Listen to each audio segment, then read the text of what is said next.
It's time for conversations. Who?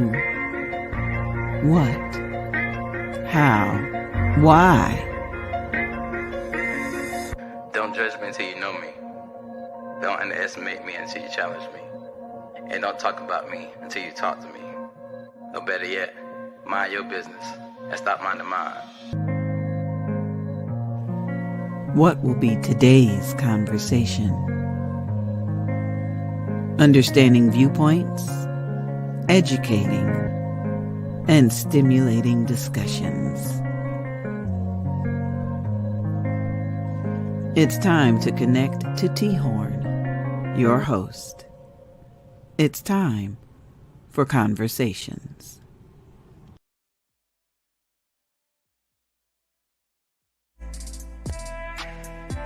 Hey, yo, people, what's up? It's your boy T-Horne, the Uncool, and this is Conversations, the podcast where we talk about things that are uncomfortable, negative, and get shade thrown against them all the time, and come into this podcast and talk about it to give insight, enlightenment, understanding. So by the end of the conversation, we can look at it with a more open mind and have a positive outcome because of that conversation.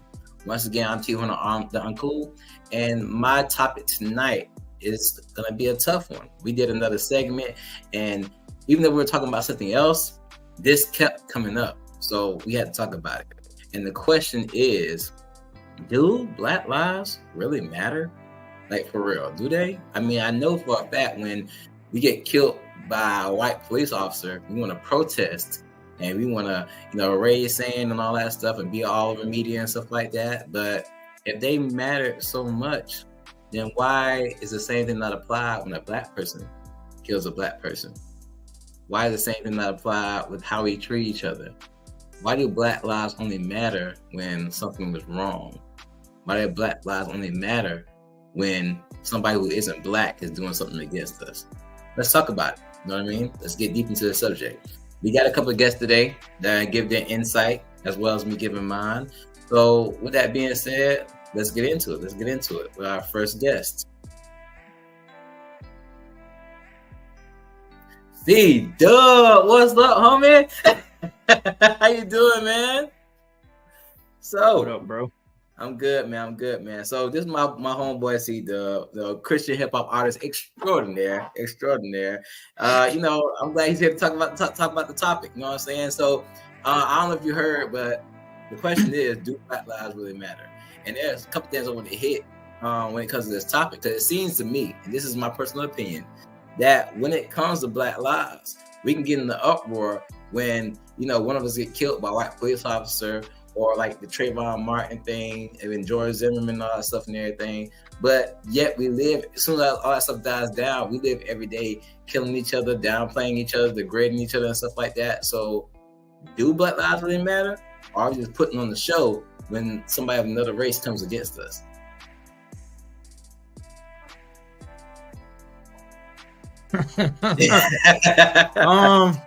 That's a topic for you, ain't it? I kind of will have to say, I feel like it's a little bit of both. Meaning, like, in a sense, I do think in a certain instance, Black lives does matter to a lot of people, but what applies to one doesn't mean that it applies to everybody. You know what I'm saying? And I think when it comes to like the police killings and the Black on Black killings, to me, I feel like the only difference is us as a people, us as a race. And when I say us as a people and us as a race, African American and Blacks, it's only looked at different because of our history and where we came from, as far as like with slavery and stuff like that. So now when a police officer or somebody kills a Black, it's like, oh, this is just modern day lynching, but it's just done in a different way, in a different form. Mm-hmm. And the topic that you kind of talked about, man, I've been kind of preaching for the longest. It's like, we protest and we march, man, but we constantly still killing each other. We constantly still tearing each other down. We constantly still hating on one another, not wanting to see each other grow. And I think that it's a stigma, man, that we definitely need to break. And it's unfortunate that, you know, we don't kind of see them both in the same, but in all reality, whether a cop kill us or whether we kill ourselves, it's all in the same, you know. And we have to get away from,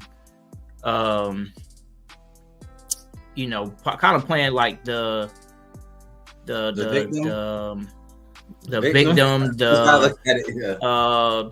slavery, you know what I'm saying, the slavery card. Like, it's just, man, I've been preaching that for the longest, man, and it's getting ridiculous. You got another guest ready to jump in, a friend of mine, Shamar. Shamar, come on in, bro. Give your insight on the topic. Hey, everybody, how you doing? Good. So let me give you guys some insight. So me and Shamari were on another segment, which actually brought up this segment today. That segment was the black man versus the world, and we started talking about more on that. And then it's like, well, you know, hey, you know, we started talking about things like, you know, the black man versus society, black man versus the white man, and then we came to the subject of the black man versus the black man. That's what jump started this whole thing of like, well, hey, we right here killing each other and against each other, but you know, we talk about all the people being against us, but we're against ourselves. So how can we say, oh, Black Lives Matter, we're against each other every day? It can't be a situational thing with Black Lives Matter in this situation, but then in this situation it doesn't. You feel me? So Shamar, you want to piggyback on that a little bit? Yeah, sure. My personal perspective is that I don't think Black lives really do matter in our community. Okay. I think there are pockets people care about them, but I think we've been trained, again, I'm going to go way back to like slavery days. I think we've been trained to not be really concerned about the other people in our community. Like if someone gets killed, it's like, dang, you know, well, shoot, that's sad, but at least it's not me. You know, we're on that energy. So we talked yesterday about how we've kind of abandoned the intercommunal building, where before, you know, if I saw, you know, Clarence or T-Horne struggling, even if I didn't know them personally, the fact that they were a part of my community made it my duty to at least offer them an assist. Right. You know, like, dang, you know, Clarence struggling, T-Horne struggling. Do I know anybody that could help them out? Well, you know, I don't know anybody personally, but let me get the word out. Now, when it comes to the greater conversation around like Black Lives Matter, I think the struggle of the black man is a great tool for political and social power. It makes great headlines, but most of the individuals that say they care about Black lives don't really care, because if they did, they would, one, understand that the destruction of the Black community is a multi-tiered issue, and it takes a lot more than slogans and protests to uplift our tribe, our community. You know, and about what you say is about what you do. Exactly. Like you need, you know, reinstatement of things like the Boys and Girls Club. You know, give wayward youth a way to expunge their aggressive energy in the midst of impoverished neighborhoods. You need to work on programs to re-incentivize the repair of Black families. You need to, you know, create, again, programs to help single mothers improve their station in life while they're taking care of our kids. You know, when you know, Black men get out of prison, you need programs and things like that to help them get back on their feet. You know, like if you care about Black lives, then you need to put in the work to prove that you care about Black lives. And it's going to take a lot of work to heal our community. Right. You know, it's not enough to be like, oh man, one of us got killed by a cop, let me outrage. Okay? What about all the other problems that have been going on in the Black community since I've been a kid, and since my dad's been a kid, since his dad's been a kid? Right. So the backpack, I mean, piggyback on what you just said, I was just thinking about the topic before we get on here, and it's more than just, you know, the killing issue when it comes to Black lives.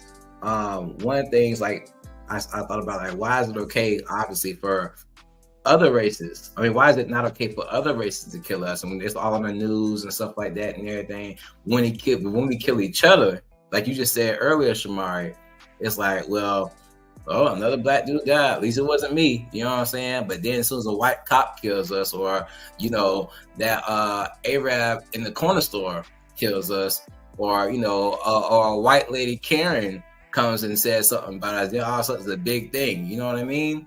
So, and then my other topic was dads. So Black Lives Matter so much, then why do the Black lives of those children not matter to those absent fathers? You feel me? And then going on another topic, I said social media and music. Our lives matter so much, Black lives matter so much, but yet we go on TV and we go into our music and say things to pollute the lives and show things to pollute the lives of our people.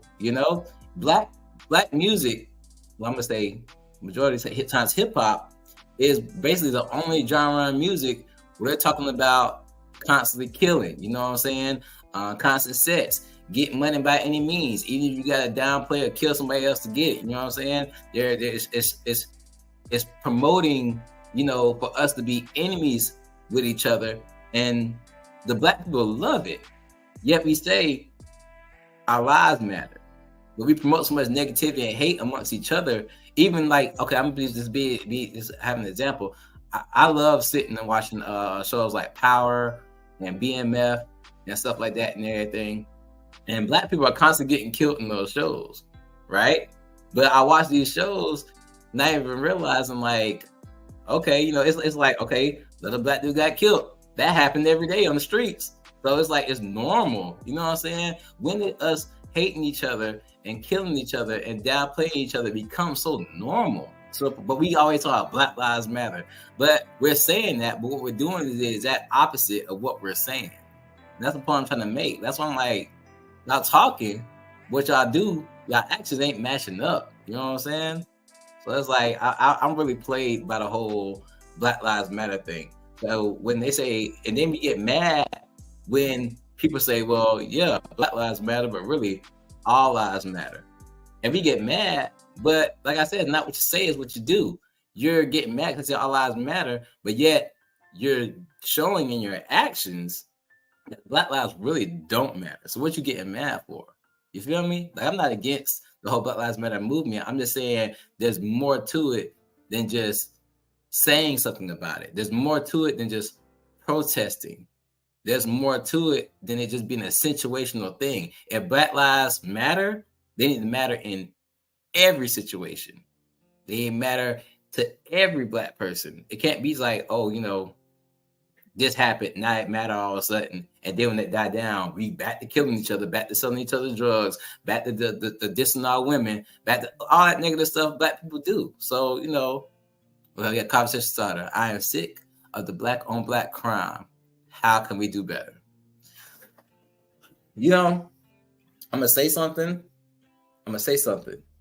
And I don't want to sound contradictory when I say this, but I gotta say it the way I know to say it. So I grew up being raised in a Christian household, and I'm a believer. So, and I also stay in the hood. I stay in Moncrief, Jacksonville, Florida. I'm in the heart of the hood. You know what I'm saying?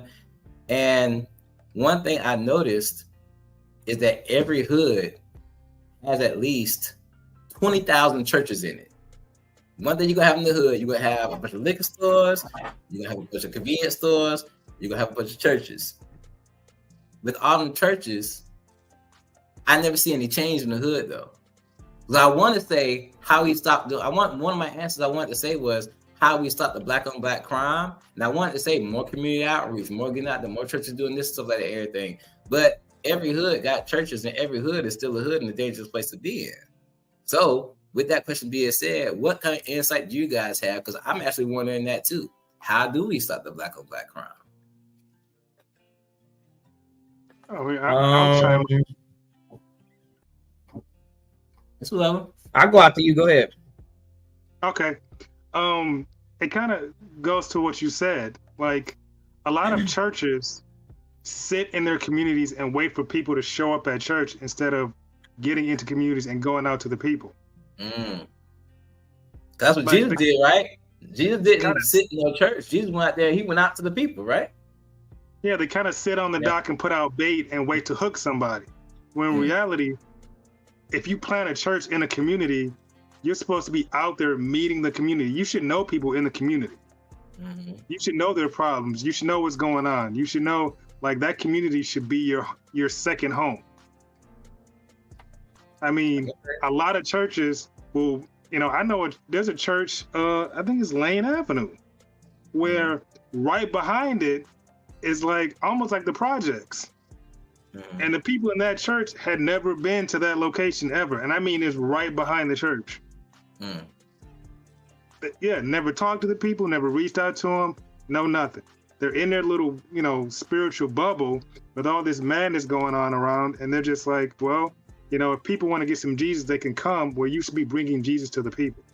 I mean, heck, that's what Jesus did for us. He came out of his neighborhood to our neck of the woods and brought the gift of salvation to us. I know in my time doing Christian hip hop, and I know C-Dub can speak on this too. When I first started doing Christian hip hop in 2013, it was still that stage where Christian hip hop wasn't really all that accepted in the church, and people were still trying to get used to it. Now, because of Lecrae and Trip Lee and Bizzle and all them boys, you hear Christian hip hop everywhere. But when I first started, it was like, kind of testing the waters type, trying to get people to get their old school mind frames and accept this type of music. I know we was out there. C-Dub, we didn't did Shamari, how I was back in the day. We was out there in the communities. And I believe, honestly, we were making a difference because we were doing something different that the church wasn't doing. We were bringing Jesus to them, not only bringing Jesus to them, but bringing it to them in a way that was relatable to them, because, the old school church, I mean, I have nothing against it, but at the same time, with this new generation, it just wasn't working. So when we brought it in the style of hip hop, we were bringing healing to people. We were talking to people about the issues in the community and about the issues going on in their lives and where it was relatable to them that they could understand. And I felt like being outside and doing that community work, that outreach, was where it was at. But it's more than just that. It's more than just the church. It's like I see we used to have community centers back in the day, like the Boys and Girls Club, YMCA, all that stuff and everything. You hardly see any of them anymore. Even the school I work in, the kids, when they leave, like, we really put our heart into the boys at the school. Because I have a school with all boys, and 99% of that school is Black.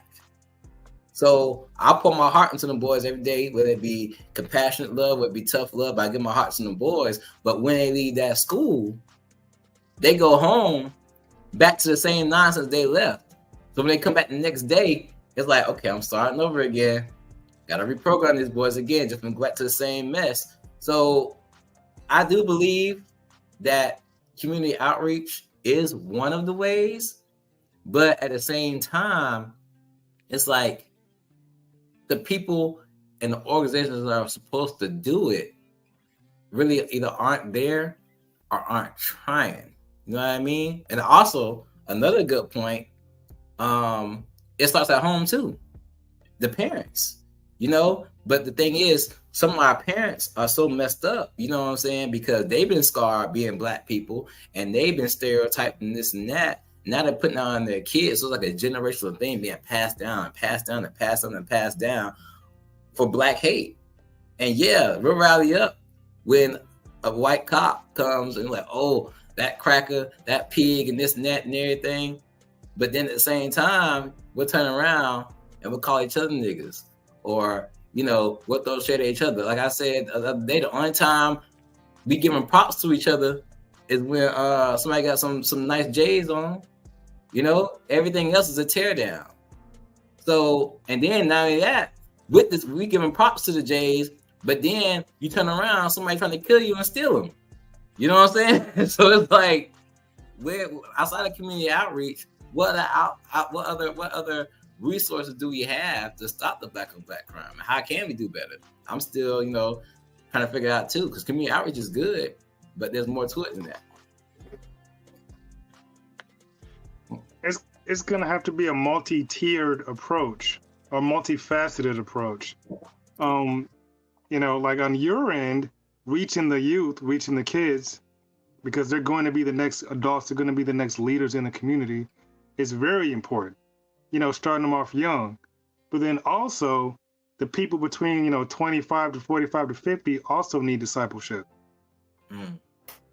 They also need the people that are further down the road in faith, in family, in finance, etc., discipling them and raising them up to a standard.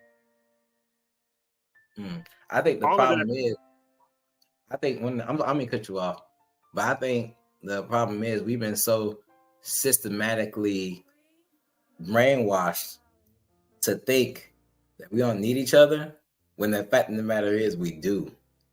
But the media, the system, everyday life, everything about life teaches us not to be there for the next man. Get it by any means possible. Be a crab in the bucket. You see somebody else going up, pull them down so you can get up. Not realizing we could all come together. Like, I remember back in the day, there were things like how can I say, Malcolm X, the Malcolm X movie. I remember that one scene where the cop beat up the guy and they had him in the jail, and Malcolm X went to the police station and said, get this man to a hospital. And he had hundreds of black people rallying up with him, militant. They were structured and all that stuff and everything. And we see stuff like that in movies, and we're like, oh man, that's cool. They was doing it. But then we go out and we do the opposite. How can we get our society as the group known as the black people to come together like that? Because it seems like majority of us don't care. That's why I asked the question in the other segment. And C-Dub, one of the questions I asked when me and Shamar were on, do you think we're too far gone as a people to be saved? Because we're the only race that deals with the issues we deal with. We're the only race that's at each other's necks constantly all the time, hating on each other. Are we too far gone?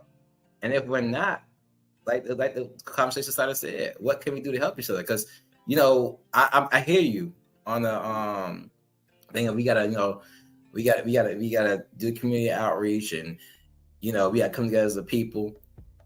But I guess my main question is, how do we get people to care enough to do the things that need to be done? Does that make sense? Yeah.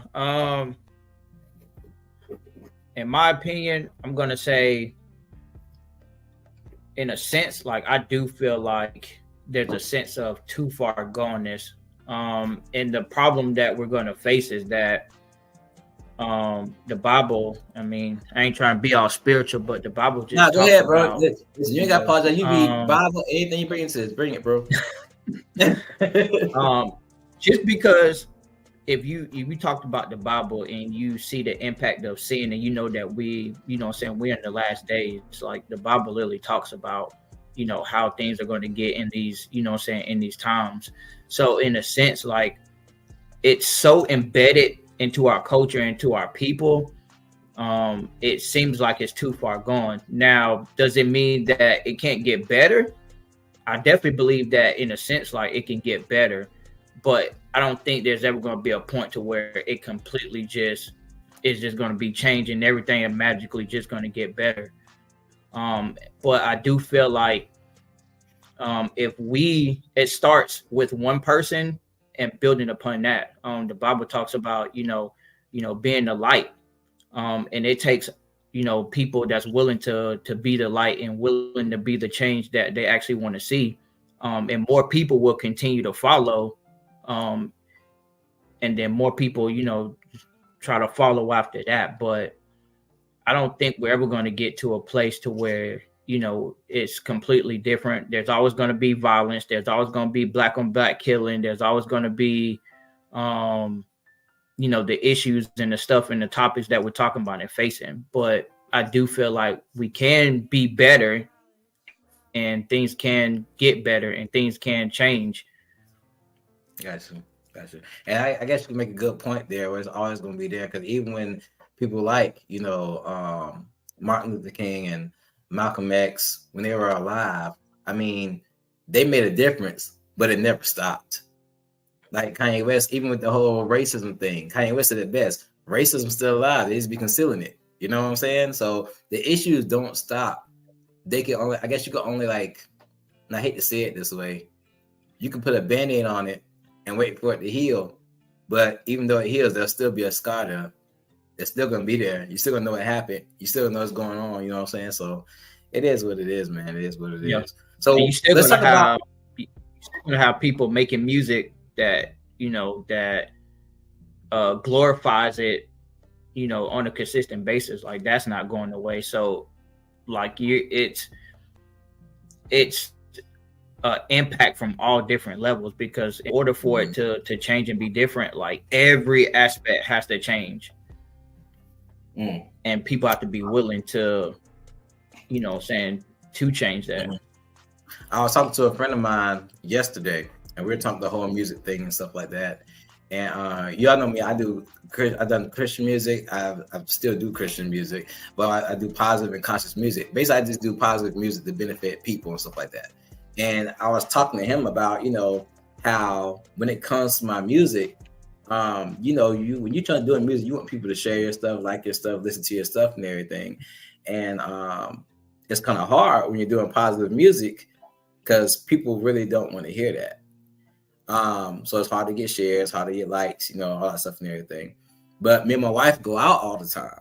Like, every time we go out to the store or out to eat, or even sometimes we've been out of town, and people will come up to me that I don't know, or, you know, that I haven't seen in a long time, or something like that, or somebody heard my music or know me from some kind of outreach and say, hey, ain't you T-Horne, this and that and everything, or T-Horne, what's up, and everything like that. I'm like, hey, what's up? My wife like, oh my God, we can't go nowhere without people knowing who you are. And I'm like, yeah, this is how it is, you know what I'm saying? But it made me realize something. I'm like, how do these people know me? But at the same time, when it comes to the likes and the shares and the comments and stuff, social media and the plays and stuff like that, the stuff is so low. And I came to a realization that people actually do listen. People actually want that positive energy. It's just we live in a world that's built up on so much negativity that, because I'm not talking about killing nobody or sexing nobody up or getting money or hating on the next man, people are not going to share that stuff. People are not going to like that stuff. But behind closed doors, they're still listening. They still need that. So it's like, how can I say? It's like I feel like a secret hero. Like, you know what I'm saying? Like, I feel like I'm making a difference, but because, like you said, see, the impact is so big, I'm only making, you know, I'm only chipping. I'm only making small chips at the problem and stuff like that. And it's discouraging, but motivational at the same time, because it's like, I gotta realize, even Jesus, as great as his story was, that story didn't save everybody, you know? And for me to think that I could do it, you know, or any of us can do it, you know what I'm saying? It's kind of like crazy thinking, but that doesn't mean we shouldn't still try and still push for our people. Another conversation starter. Yeah. I ain't making love to my wife listening to Kurt.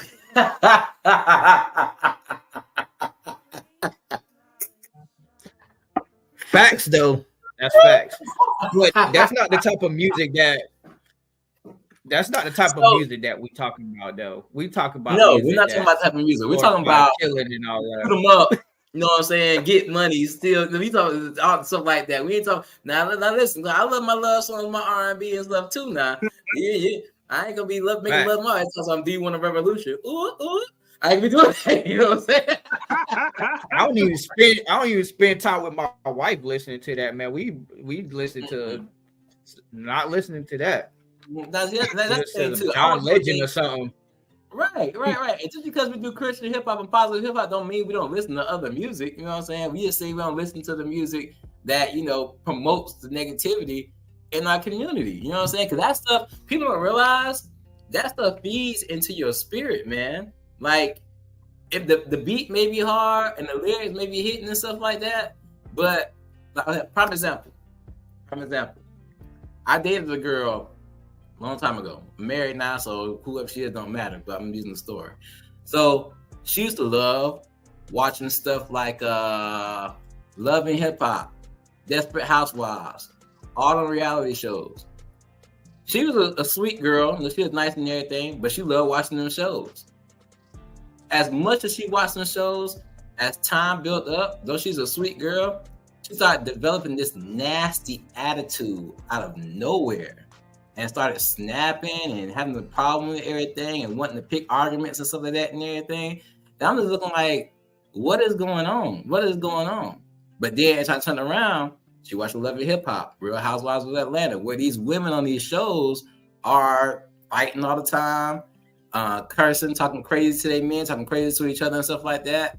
And I started to realize, dang, subconsciously, this show is having an effect on you. And I used to always be like, well, my parents didn't let me watch certain stuff growing up or listen to certain stuff, because music is powerful, media is powerful, and that stuff plays upon your persona and your spirit and stuff like that, to the point where all that's on TV now, majority of stuff is negative stuff. Everything talking about killing. There's a lot of stuff promoting same-sex relationships and stuff like that.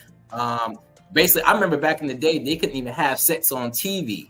Now, every TV show, they having sex openly and stuff like that. You see on body parts and everything. And this is what's being put on our kids. It's being put on us.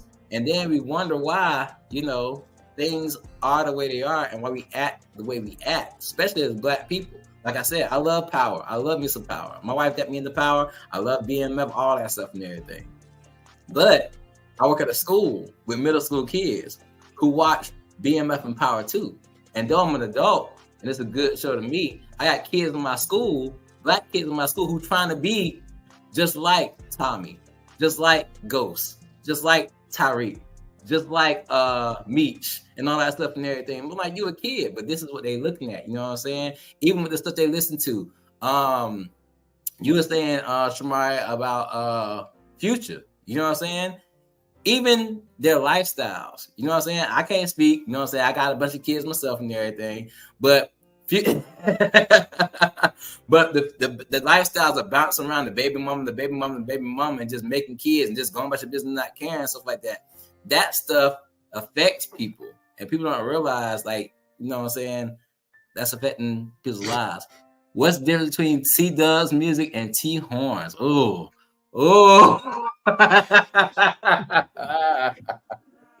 Well, let's settle this right now.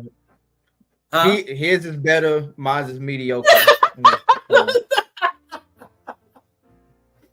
So, C-Dub, I'm gonna let you know, I got a fan on the sidelines who's kind of biased because she's my wife.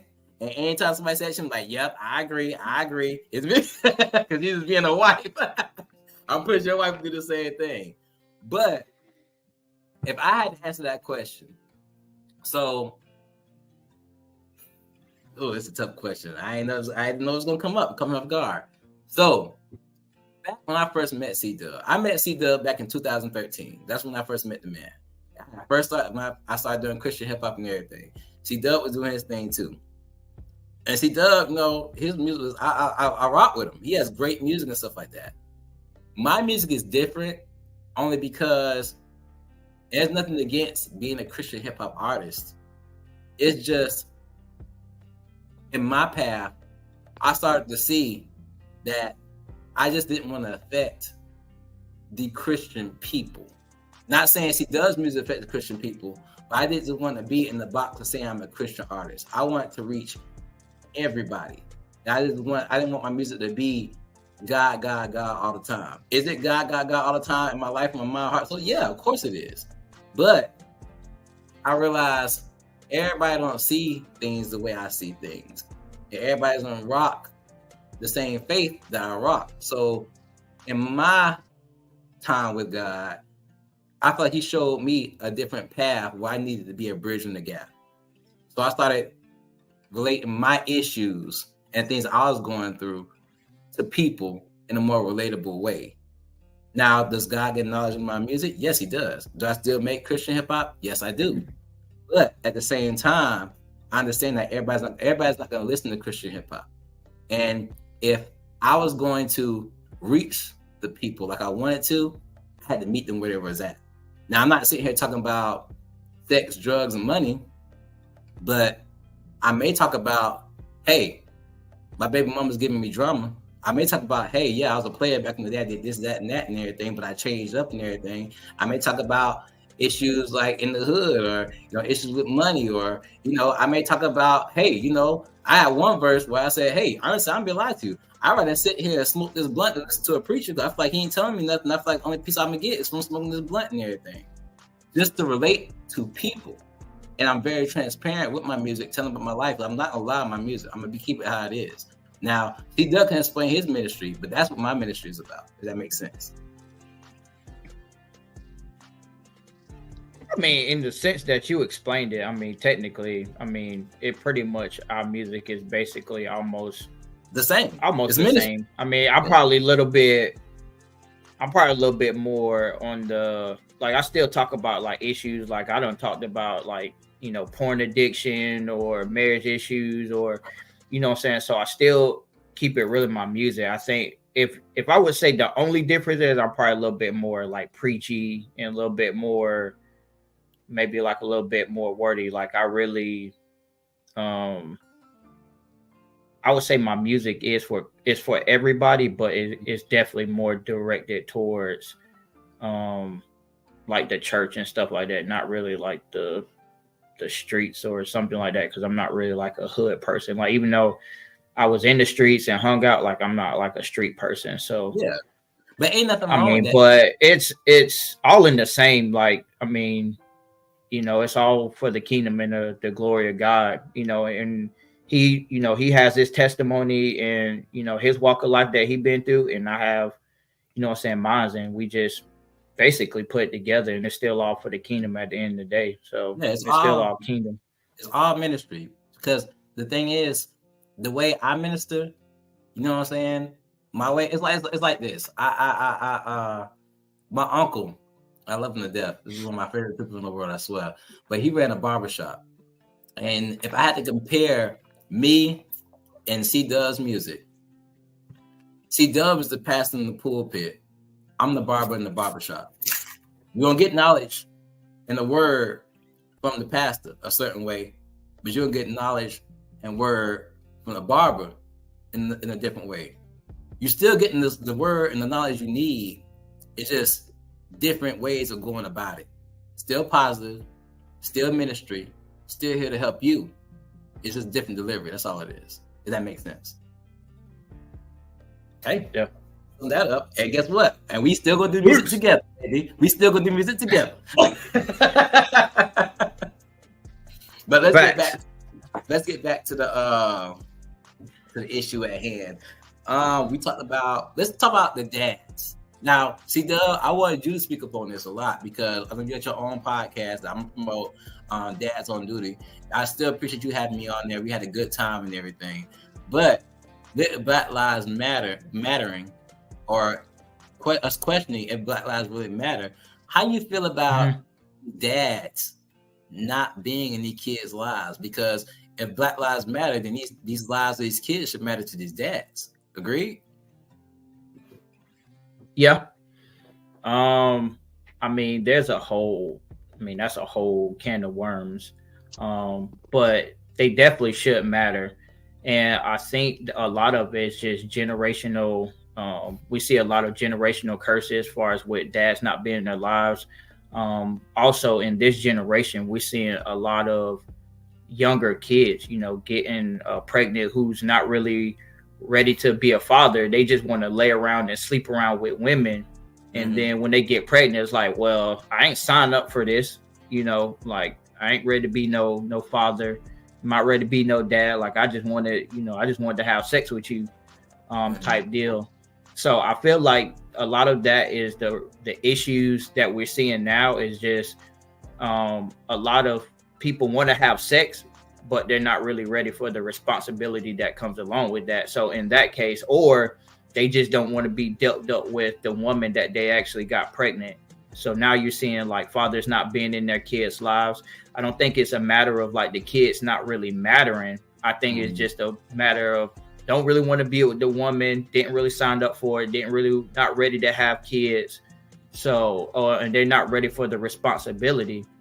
So, and it kind of, I'm going to circle back to kind of what you said earlier. I do feel like that that cycle has to break in order for some change to take place, because I do feel like in order for Black Lives to Matter or for there to be a change, I definitely feels like it starts in the home. And that starts with, you know, hey, if you lay up with a woman and you have a baby, hey, be a man, take care of your responsibility, because you see all through society just how much an impact of a father not being in their kids' lives has. I didn't have, you know, my dad wasn't in my life and I ran ravage. I didn't have any direction or whatever. And I kind of just did my own thing. And I hung out in the streets or whatever to kind of compensate for that. So having a father in a kid's life is largely, you know, a huge part. So, I mean, that's kind of like my take on your question. I'm not going to make it longer drawn out. I don't think it's a matter of that, you know, the kid's life don't matter. I think that, you know, there's a whole bunch of other factors that play into that, like the, you know, kind of like I talked about. And it's just something that has to be changed and be like, hey, like if you have sex with a woman and you get pregnant, man up and take care, whether you're ready or not. You know, that's your responsibility. You was man enough to do it. And then realizing like the impact of you not being in that kid's life. So the piggyback what you're saying, I agree. You know, some of these guys, they just want to sleep around and they're not ready to be no father. It just, sometimes things just happen. You know what I'm saying? But that doesn't change the fact. I think that's a conversation that needs to be had. And maybe you could do it on your show. I don't know. But there's a lot of Black young boys out here whose fathers have been in those situations and, you know, didn't want to beat the monster and everything. So he just dipped and everything. And they're not seeing it from that point. They're seeing it as, oh, my dad ain't give a F about me. And now I don't give a F about nothing because my dad ain't give a F about me. And it's adding to the hate and stuff like that. That's why, I appreciate my father so much.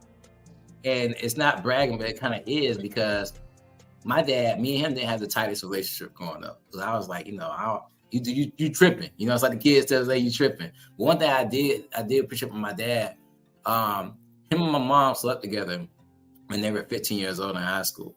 And their first time sleeping together, my mom got pregnant with me. My dad not only finished high school with straight A's or AB, I don't know if it was one he said it was, but he had the honor roll.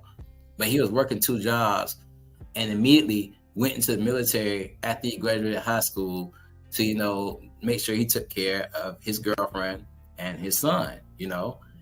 And even though in my younger years, I went rampant with females and I got, you know, multiple baby mamas and stuff like that and everything, it's still, him being that person to do that still made me have that mindset was no matter what this girl do, no matter how many baby mamas you got, you be there for them kids. Because your dad was always there for you. Now I have 6 kids of my own that have kids out of state. I have kids here in the same city in different households. But I make sure, beyond a shadow of that, I even had situations where I have situations where my baby mama tried to keep my kids from me. And I've always pushed. I've always been like, I got to be there for them kids no matter what, because that's what a father's supposed to do. That's what a Black man, the so-called king, is supposed to do, you know? Because a king looks over his nation, take care of the nation. My kids are my nation to me, and I got to take care of that. So, you know, I think the conversation needs to be had where, you know, the young Black men who don't have their fathers in their lives understand the mindset their fathers were in at the time. And it's not a thing like, I don't care about you. It's just, I didn't want that situation. And the older men who put those kids in those situations need to understand, like, okay, yeah, I know you didn't want to be in that situation, but this is what you're producing. These are the kids you're producing. This is how they feel. And this is what's making the generation of Black men the way they are. So, yeah, I think conversation need to be had. Shamar, you got anything you want to speak up on that? Shoot, you guys covered a lot. I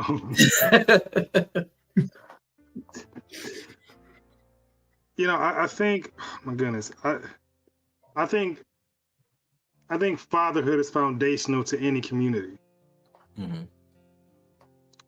I think as the men and the fathers go, the community goes. Yep. The old saying, fathers keep women off, girls off the pole and guys out of prison. And that's very true.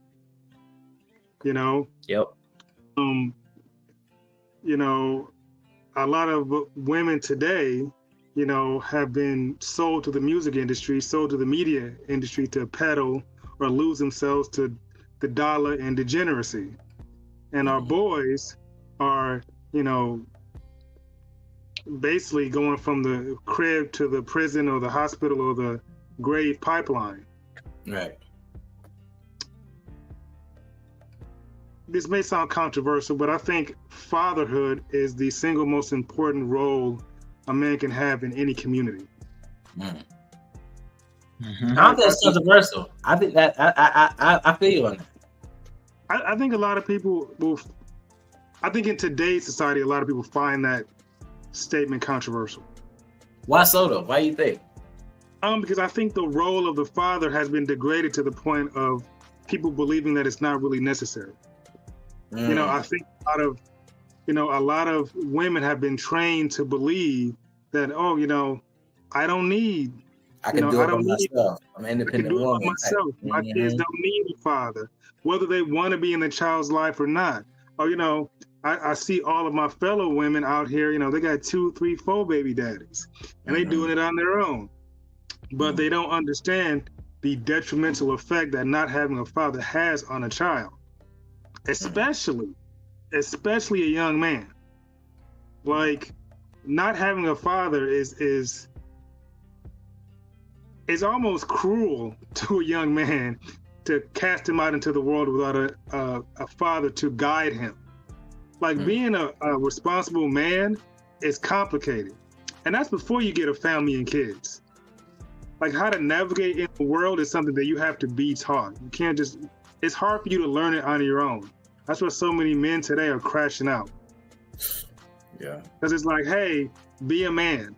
I like to make an analogy. If you took somebody from, say, the 16th century and plopped them down in today's world and asked them, hey, could you drive this car? What would be their first question? Yeah. Oh, what is that? Probably. Yeah, what's a car? Yeah. It's the same thing with boys and men. Mm-hmm. They've never seen like positive masculinity. They don't know what being a man is. They've never been trained in being a man. But we tell them, go be a man, go be responsible. What does that look like? And that's why I make the point about, do Black Lives Matter? I'm sorry, I was gonna say this real quick, and you got it. Because it seems like, I don't have the actual facts and statistics in my face, but I'm pretty sure that what I'm saying is right. But I'm gonna say it seems like when it comes to fathers not being in their children's lives, it's the Black community. And that's why I put that question up there, like, do Black Lives Matter? Because it's like we're the only community that has the big issue of fathers not being in our lives. And that's a real problem. Because, like, let's take God, right? What is God to us? A father, right?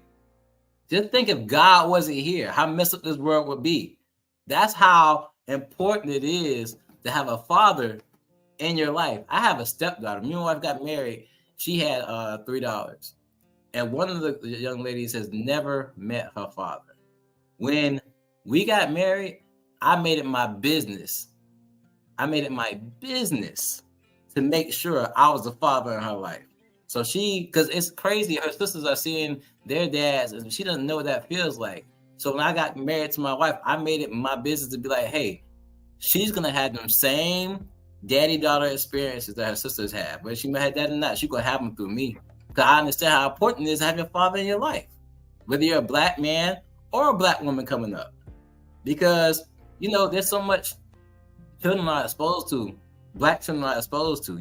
They got these little websites and social medias where they can just talk to anybody, and men tell them they're pretty and stuff like that. These little boys in school who tell them anything to get in their pants and stuff like that. They feel like they got to dress a certain way or act a certain way to get attention, stuff like that. I say, nah, baby. All the attention you need, I'm going to make sure you get it. You can get it from me. That way you don't have to need to search for any outside attention to be negative to your life, And it just sucks that, it's like you said, it's fatherhood. And it's crazy if you got to see Dub on here because that's all his show is about. Fatherhood is so important. It's so important to the black community, man. And I think one of the main reasons we are feeling as a people is because of the lack of fathers that are in people's lives and stuff like that. And it's crazy how big of an impact just being able to hear daddy say, "I love you," or "I'm proud of you," or give you a hug. Like I'm so much of a daddy over here. My sons, they get tired. I kiss on them all the time. I go and tell them good morning, wake them up with kisses, and send them to sleep with kisses. You know what I'm saying? I'm that dad. Like I said on your podcast, C-Dub. If anybody seen Spider-Man Into the Spider-Verse, I'm that dad in the police car. I love you, son. You know what I'm saying? Say it back to me. I'm that dad because it's important. They hate it now, but that stuff makes a big impact, man. And it's tearing our community up. Yeah. It's tearing our people up. You know what I'm saying? I'm sorry, Doug. Go ahead. I get the rambling. Go ahead, Doug. You had something to say. I'm sorry. No, you good. No, I'm about to probably say 2 controversial comments. But okay. All right. Hey, that's mine. Since y'all already had y'all turn, I guess I'll say mine. Go ahead. And we're talking about dads, and and also part of that. The other thing that I wanted to add is that the other half of that problem is, and I think T-Horne, you brought it up, is that is that women have to stop pushing the good fathers away. They be sending them through custody battles. They want to keep the kids away to punish the dads, and the dads got to fight to spend time with their kids. Like that's a huge problem, and that has to get fixed also. Number 2, and you guys can comment or whatever you want to say, but we're talking about dads and fathers and the importance of being a father. And I think right now we're at a borderline crisis in America. And I got nothing against gays, lesbians, LGBTQs, but now we're talking about being fathers. We're at a critical point because now kids are getting to, they talking about letting kids pick their genders, and kids turning themselves into girls, and all that. So the future, man, like it's about to get real blurry. So to piggyback on what you just said, maybe I cut out for commercial breaks in a little bit because we're getting close to that time. But the piggyback of what you just said, not really focus so much on the kids picking their gender, but the fact that in this day and age, the kids are able to make so many decisions about their life on their own without any guidance. The kids are making decisions and do what they want to do. But does the Bible not say, train a child up in the way they should go so they would not depart from it when they get older, right? Paraphrasing once again. I be messing up these Bible verses. Y'all get what I'm saying? So it's the natural order for the mother and the father to be in the child's life and make decisions, the best decisions for the child, so that they can take the best path when they get older. But now we live in a situation, or live in a time where the kids are making so many decisions about what they want to do and who they want to be and how they want to be it and stuff like that and everything. It's like, children have childish mind frames. So how can you expect someone with a childish mind frame to make adult decisions?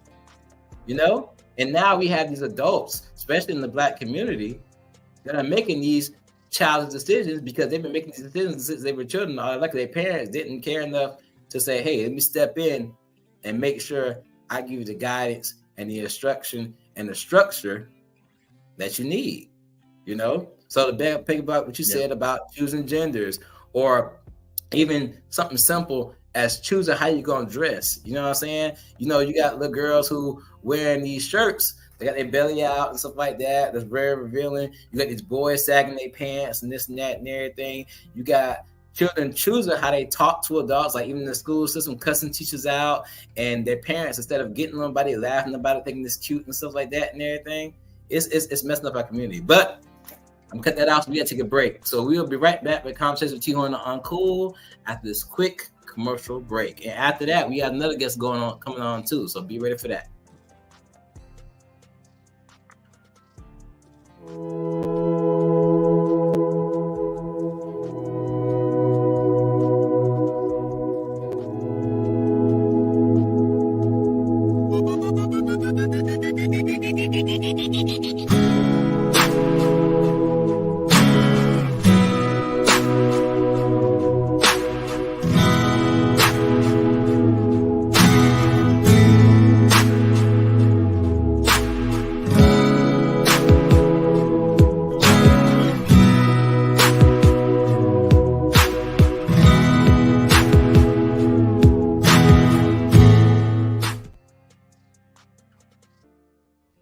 If you or someone you know needs help coping with depression, anxiety, or PTSD, overcoming low self-esteem, or managing major life transitions,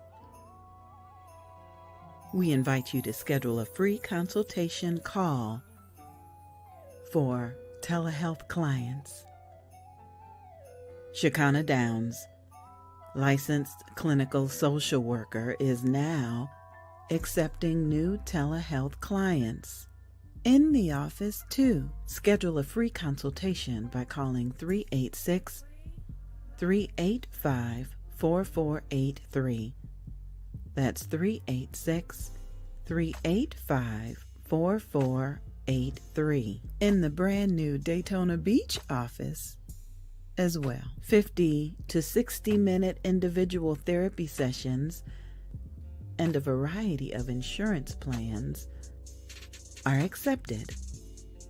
Couples therapy and coaching is coming soon. We invite you to log on to cjaqis.com. Schedule a free consultation by calling 386-385-4483. That's 386-385-4483.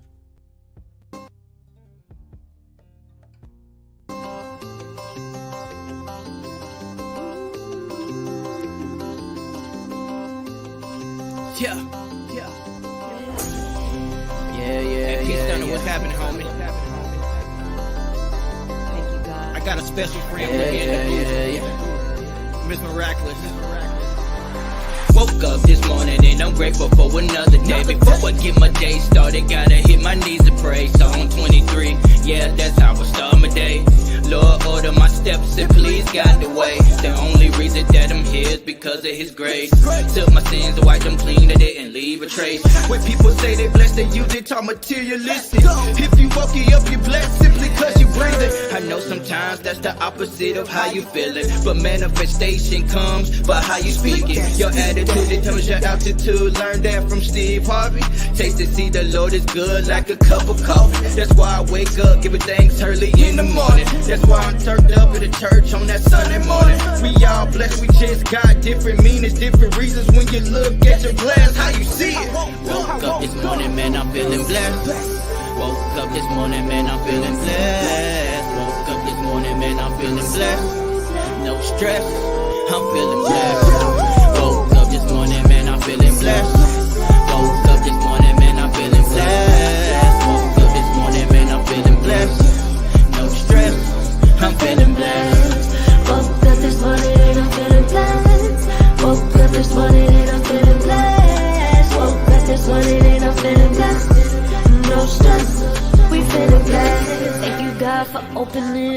rise each day, keep us safe on the walk. In return, we pray, show us vision of promise and give us the strength. Clear the way, we can do anything. Put our faith in you, so we have no fears. That's aside with us through our joy and tears. Feel the joy, and we so rejoice. So we gon' lift our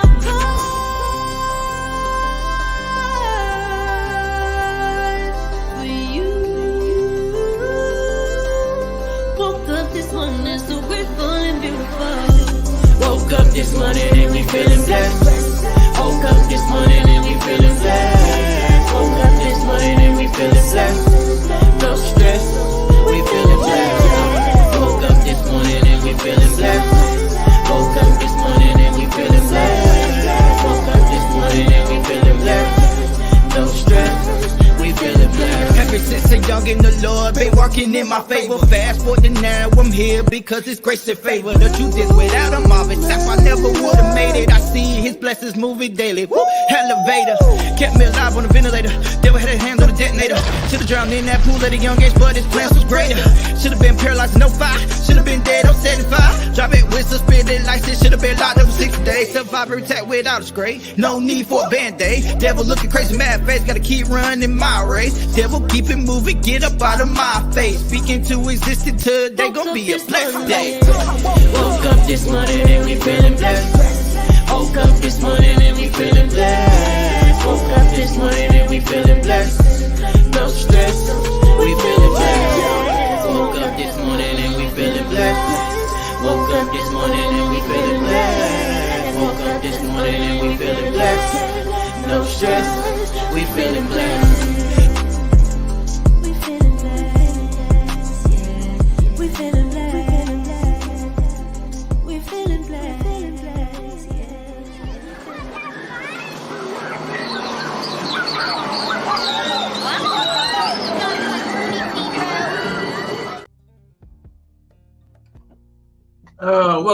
Welcome back to Conversations with T-Horne, the Uncool.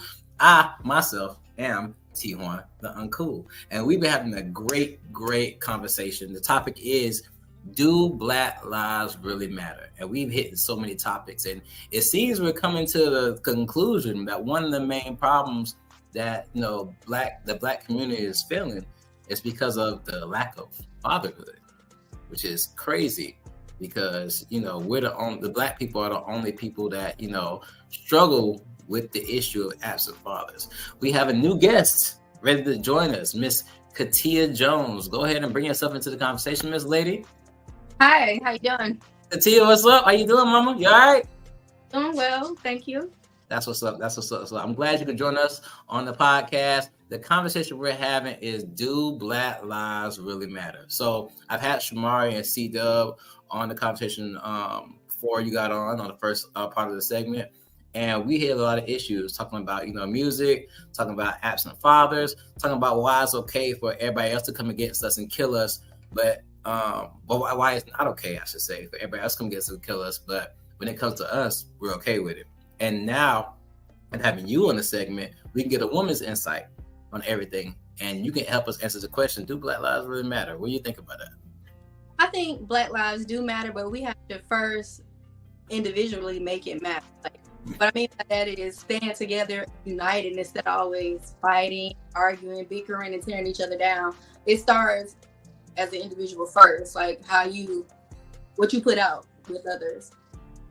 Understood. So I want to get a little bit of insight on you because you're a mother and you have a son or sons. I have 2 Black sons. Two Black sons. My stepson as well, and a Black husband. So of course, I do feel like Black lives do matter. My Black husband, my Black sons, they definitely matter to me.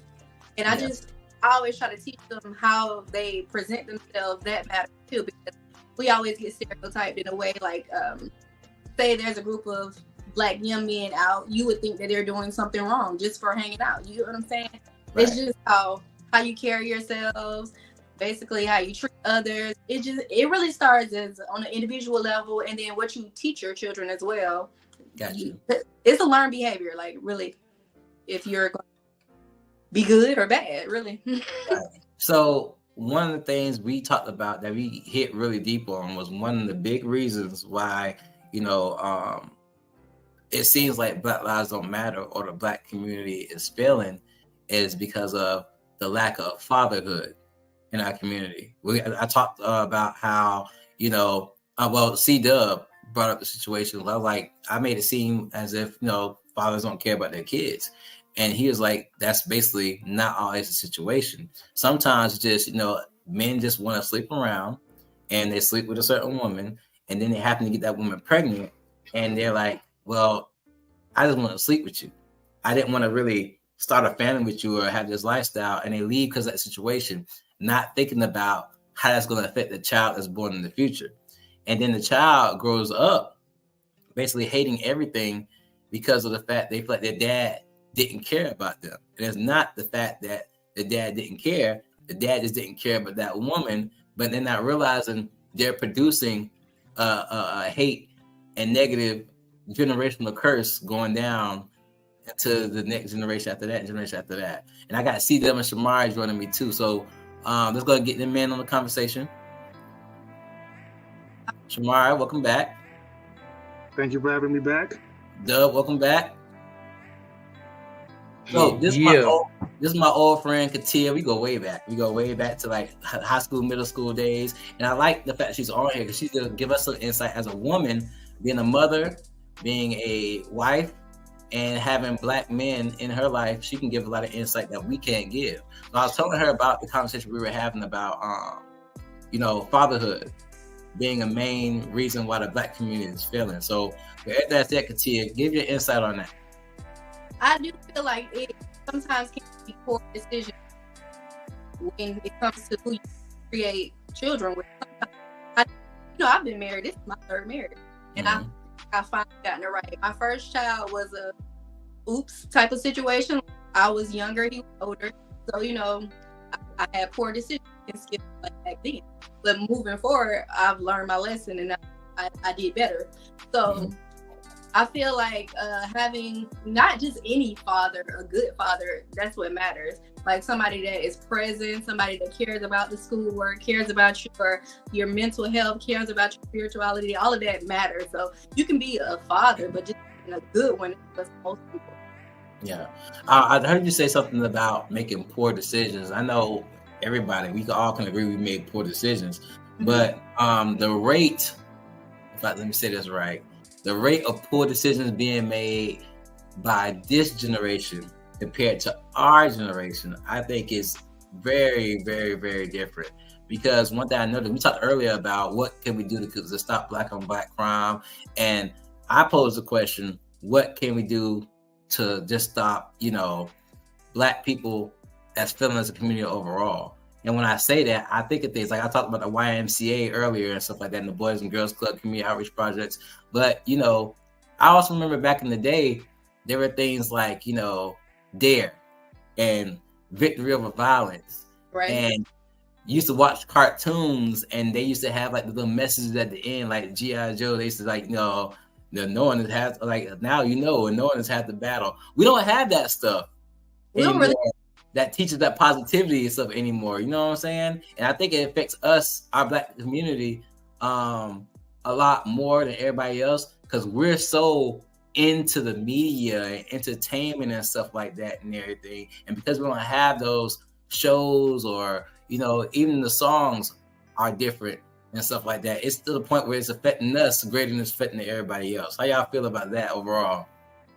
I think they have access to more bad things than we did. We were outside kids. We played outside. We did things with our friends. We rode bicycles. We played what's the game? A hide and seek. We did stuff outside. These kids are on the phone or on the game or doing something they ain't got no business. Like it's a totally different type of children. I don't understand these kids. They talk back. They're just different. Yeah, it's crazy that you say that. I had a situation just this morning with my son. My son is with me for spring break. And he's having some trouble in school, but I'm his dad, so I'm gonna help him, give him structure about how to go and everything. And I told him, I said, son, listen, when you wake up in the morning, you're gonna do your hygiene stuff, you're gonna clean your room, you're gonna work on this math work, You're going to read a chapter of a book a day, report it to me, and do all this before you turn on the TV or you get on that cell phone. He said, yes, sir, Daddy, I got you. I got up this morning. I let a good little bit of time pass. I got to I say 12 o'clock in the afternoon. You know the first thing he did when he got up? He got on that phone and ain't do nothing I told him to do. And I'm like, thinking to myself, oh yeah, he got in trouble. He definitely got in trouble. He's in trouble now. But the thing is, it's crazy that a device and media has that much control to the point where you can deliberately either disobey or forget the structure and the priorities you have in your life. And relating it to the Black community, that's us. Like, we got songs that's literally telling us, okay, prime example, Big Timers. Gator boots with the pimp that Gucci suit. You know what I'm saying? He said he ain't got no job.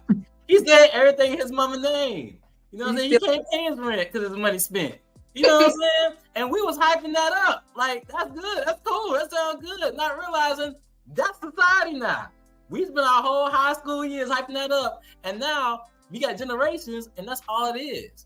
But we were so dumb that because the beat was good and because it sounded good and everything, we didn't realize we basically sung and spoken upon ourselves. You know what I'm saying? Because ain't no white music doing that. You know what I'm saying? Ain't no Asian music doing that. Ain't no Spanish music doing that. Just us.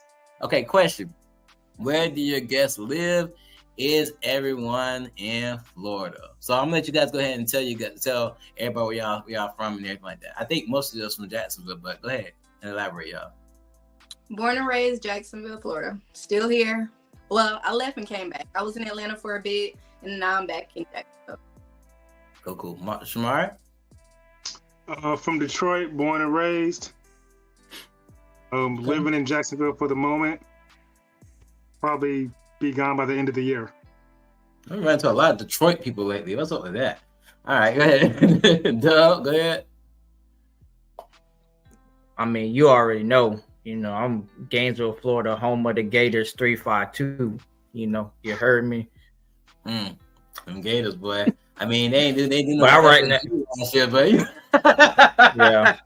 But right now I live in I live in Ocala. Oh, you moved. Okay, cool. How's it out there? If you mind me asking. It's a lot different. The housing market is a lot cheaper. The school districts are a lot better. And it's not as congested as Gainesville is getting. Gotcha. You said something. You said school district. So let's talk about school districts when it comes to the Black community.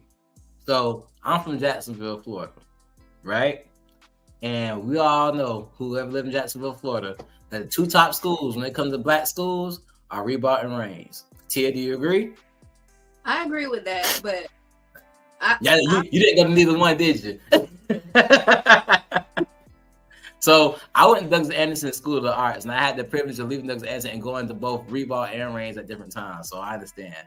But when we talk about do Black Lives really matter, I bring that up because Reebok and Reigns, and there's other schools like Jackson and stuff like that, and I can go through all the schools, are predominantly Black schools. But then you go to the South Side, and you got the schools like Bowles and Episcopal and Sandalwood and Inglewood, who are predominantly white.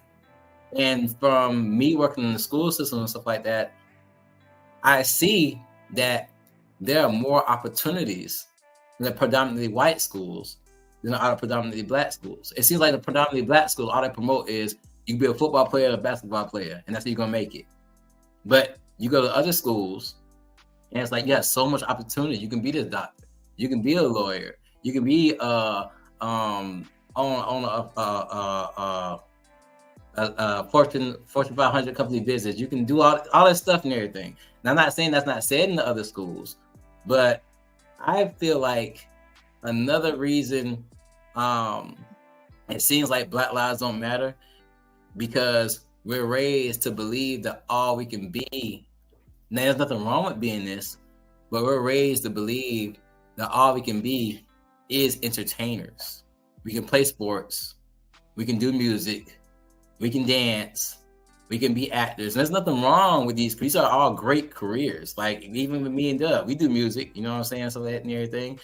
But why is that all we can be when it comes to society? Why can't we be none of the great things like the lawyers and the doctors? I mean, we are being these things, but it's not pushed like that. And it starts with the schools, I believe, and what's being put in the schools, because we're always hearing about, oh, this person went to NFL from Reigns, or this person did this from this school.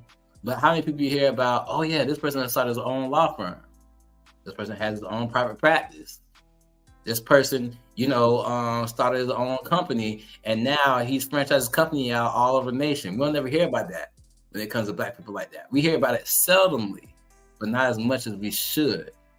And I think it starts from how the school system is putting us up. Another thing with the school system, I feel like, the school that they always put the all Black schools in the hood neighborhoods, and they never build them up. They never, make them as nice as the other schools, and have the scouts and everybody with the big time opportunities coming to these schools and stuff like that. And I always wonder why that is, Insight, anybody?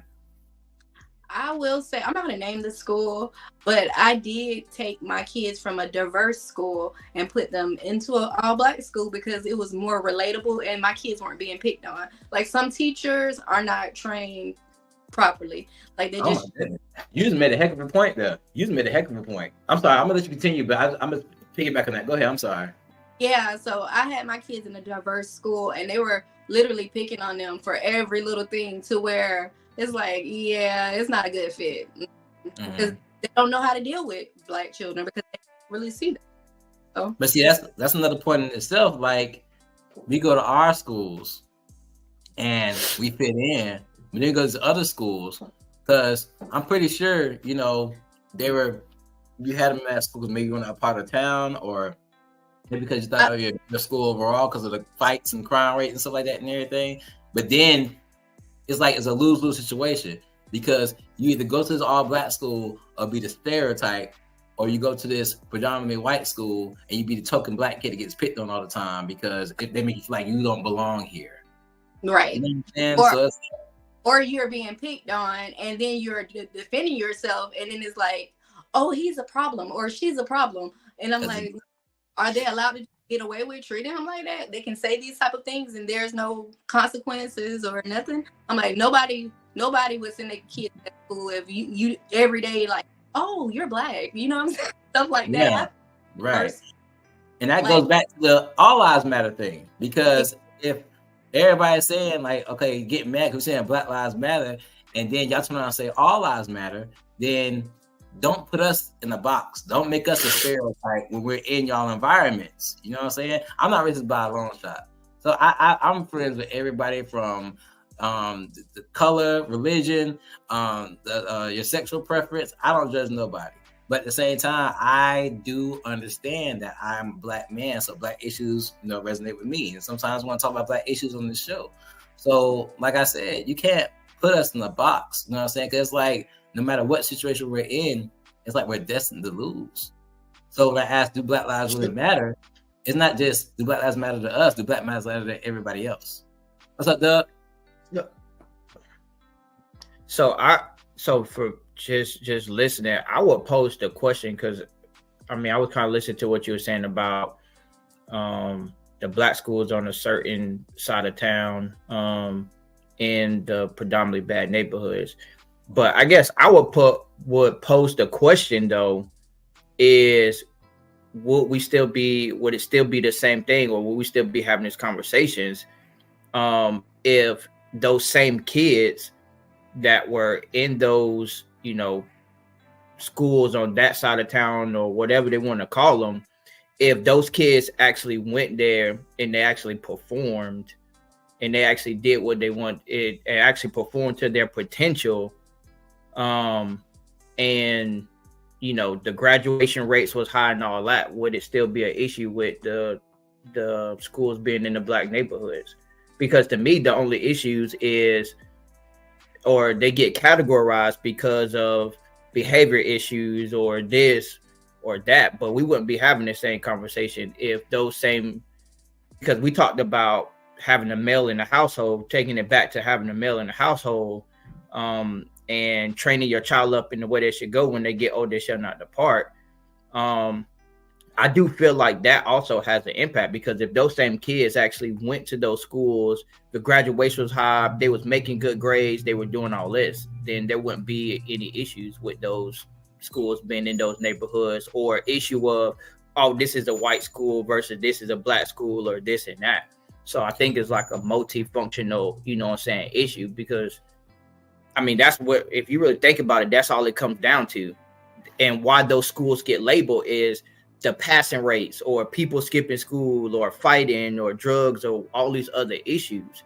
But if those other issues wasn't in place, then it wouldn't be no issue of, oh, the white schools are better or the black schools are better.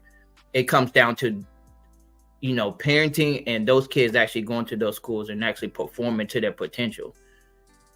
So actually, my so opinion. it relates back to, like you were saying, not even just fatherhood, motherhood too. And I can speak on that because, you know, I work in the school, and a lot of times I see that these kids, you know, are having issues. I would never call, they're not, I wouldn't say messed up, they're not messed up, but they have certain issues because of the lack of parenting that is happening. But then you gotta take it back too. A lot of them are lacking parenting because they lack parenting.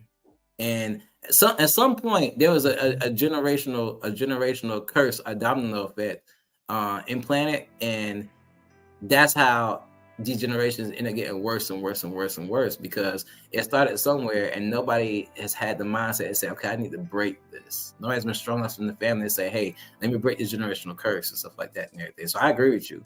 And if the parents did what they're supposed to do at home, then it would promote Black greatness. It would promote, you know, kids doing what they're supposed to do in schools.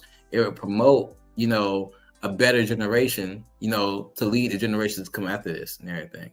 But hold on, let's. I mean, it's not all of them, but black parents neither, though, because I mean, my mom was murdered when I was like 6, and my dad wasn't there, and my auntie raised me in the church, and I still went out there. She raised me the right way, and I still went out there and did whatever I wanted to do. So I'm not just saying it's just a parent issue, but just when it comes to the difference in like the schools, like it's a, you know.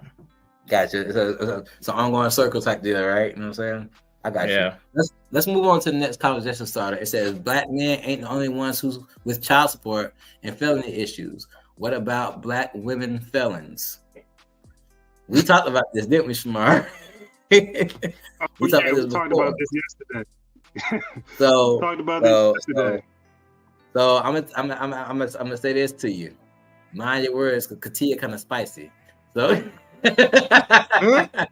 It's no background, honey. Like, okay. No comment. But with that question being asked, I mean, it's the same if you're talking about Black. Now, it's a difference when it's a male and female issue, I believe, because as me and Shamari talked about in another segment, you know, it's like, I'm sorry, y'all. It's funny to me because a lot of the stuff we're talking about is going to be in other segments on the show, you know, because they're double standards. And it's like, that's another topic I'm going to talk about on this show.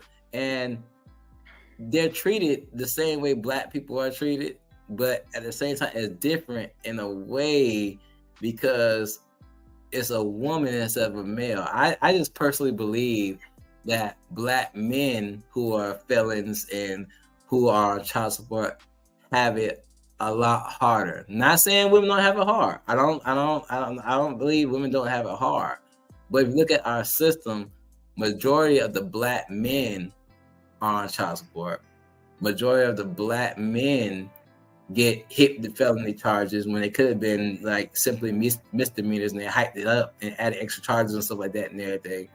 Majority of our Black men are, you know, the ones with who are struggling right now. And me and my wife were talking earlier. We believe it's a systematic plot. You know what I'm saying? Starting from way back in slavery, like, you know, it's been said so many times that it's a systematic plot to make the black men look weaker and not be in the place of the kings they're supposed to be. You know, that's why, because again, I think about it like this: a black man is put on child support, right? If he doesn't pay child support, he can't have his license or drive his car. But if he can't drive his license or drive his car, he can't get to work. So if he can't get to work, how you expect him to pay child support when he can't get to work because you took his license? It makes no sense. That's when mom was. Then he go to jail. I'm sorry, continue. You got something to say? Go ahead, mom. Go ahead. Have something to say about that because I do have parents that are on child support, and the reason why they're on child support is because they're not contributing any. Most moms, like me, we only put you on child support if you're not doing what you're supposed to do. We're not just putting you on child support because we're mad at you. I understand that. Help or okay, now I gotta go this route. You get what I'm saying? Mm-hmm. And that just throw men on child support. Something was or something is not being done. So let me speak on that. Just from my personal perspective. This is my personal perspective. I am very adamant about being in my kids' lives and doing what I gotta do. Now, as a man, I do work. I do have, you know, a wife and stuff like that, responsibilities. So I get busy sometimes. But I always make sure I know what's going on with my kids, be in my kids' life, get my kids on time, get them and stuff like that. I'm a very good father. My kids and my mamas know I love my kids and I'm doing everything for them. But yet, I'm on child support. But I see moms all the time, who have baby daddies, they ain't doing nothing, that give them constant problems, and you know, just issue after issue after issue, not caring, and they will not put that dude on child support. But every good dad who really cares about their kid and is there, always put on child support, always getting the drama. And sometimes I'm like, well, maybe I should just be a effed up baby daddy. You know what I'm saying? Maybe life would be easier for me. I can't because I love my kids so much. But it's like, maybe if I was just this effed up baby daddy that didn't care about the kids and gave my baby mama drama, maybe my life would be a whole lot easier. You know what I'm saying? Yeah, sometimes. But I just never understand that. We got a statement. They need to lose their license. They ain't going to work. No way. So why they need a car? Hello. I can understand that, but that's a double-sided question because there are some men out here. Like, if I could be transparent, you know what I'm saying? I pay my child support and stuff like that and everything, but as soon as I miss the child support, they talk about my license all the time. But I do go to work. I have a decent job. I get my kids. I pay my child support. There are some men that really care and love their children. And as we talking about, you know, do Black Lives Matter, but this falls into this topic too, because some of these black dads who really do what they're supposed to do is out here suffering with paying child support because they don't have no money to, you know, do things they need to take care of, got their license suspended, and can't do things they need to do for the kids and stuff like that and everything. And they trying their best to be the best dad they possibly can. So with that statement being made, not concerning the people who don't care about their kids and don't work and stuff like that, but for the ones that do what they're supposed to do as a dad, for the ones who take care of their responsibilities, for the ones who are really trying, do those Black Lives Matter? I know a lot of women out here who are like, oh, they say stuff like, oh, he don't work, he don't do this or that, but really, you just mad because he cheated or y'all broke up and something like that. You just trying to get some get back. You know what I'm saying? I'm not saying it's everybody, but there are some of those situations. You know what I'm saying? That's true. That's true. Yeah. Go ahead, Samara. I'm going to chime in. Yes, there are a lot of dusty Negroes who are not taking care of their fatherly responsibility. But there are tons of dusty women who know they can use the court system. I'm just being honest. Who can know they can use the court system to get back at men in their lives. I'm just being honest. There's no nice way to say it. There's tons of women out there that get mad at their man, like, oh, I'm gonna go to the court on Monday because they know once you get the law involved, the baby daddy's hands are tied. Mm-hmm. He can argue with you. He can't argue with the court system. But that affects that black man's life. That's what I'm saying. That's the thing that do Black Lives Matter, because that's gonna mess up that man's life, and you can't let your pettiness, because you mad, mess up somebody's life. Now I understand, okay, you're not doing for your kids. I understand that. If every man needs to take care of their children, I am an advocate. But when you do something just to be petty, to mess up somebody's life because you mad, like, come on, like that's just evil. That's evil, man. I can't stand for it. I think there needs to be what goes around comes back around too. Oh, believe me, I know. I see it happening already with my situations with my kids. I think there needs to be accountability on both ends. I think communally we should hold men accountable if they're creating babies. But on the flip side of that, I think we should hold women accountable for using the legal system to bully the men in their lives.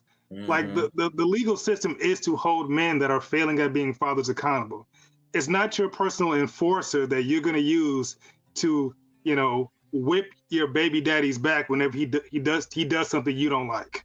And I think in the same vein, we need to hold those women accountable. Because heck, if a man is trying to be in his children's life and doing everything he can, don't make it 10 times more difficult. Because if he decides, screw it, since you give me so much hassle, I'm going to dip. You're going to be the first one crying about this dude's a deadbeat. He's not in the kid's life. I have 3 younger daughters with my last baby mama. We have a 3-year-old and we have a set of twins. And me and her had a conversation. She didn't put me on child support. And the reason why, me and her talked about it. And she said, her exact words were this. She's like, I understand that society is so against the black man. And I've seen what you dealt with your other baby mamas and stuff like that, and how hard it's been on you. I would never do that to you because I respect you as a black man. You take care of your kids and you send me money consistently for these children without even being put on child support. Even if you didn't do that stuff, I know the system is against the black man. So I wouldn't do that anyway, because simple fact, what kind of person am I as a mother to your kids to mess up your life? If you don't do it, I just gotta take care of it and go harder. But I'm not gonna mess up somebody else's life because of how I feel, how I feel about you and your situation. That's something you and God gonna have to deal with. Luckily, you take care of your kids and you're there for your kids. But if you didn't, that's for God to put judgment on you, not me, and not this court system. And I was respecting her for that because, me and her, we didn't end good. But one thing we always did agree on was how we were going to be parents and stuff like that. So for a black woman to come and say that and understand the system and understand that, hey, he needs to be around for these kids. He don't need to be stressed out, and he needs to be, I don't need him in jail. I don't need him not being able to do what he got to do, stuff like that, because that's what it's going to do. The system is going to do everything they can to make it to the point where it's continued that you can't do what you're supposed to do as a black man and a father.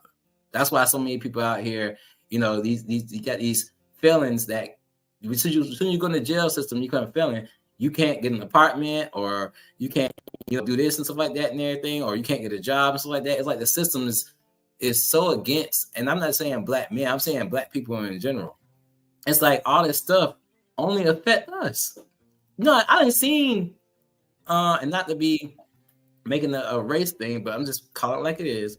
I didn't seen white men and women who are felons and who have been to jail go and get jobs and get opportunities like clockwork.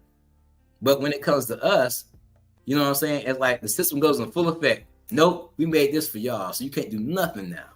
Like, it was made just for us. You know what I'm saying? And I hate that. I'm sorry, we got another subtopic. Not lives. We still talking about the absent fathers. So, Katia, did you speak on that? I wanted your insight as a mom. Because as a mom, I've been a single mom, a single parent. I've been a married parent. I've seen all the sides, right?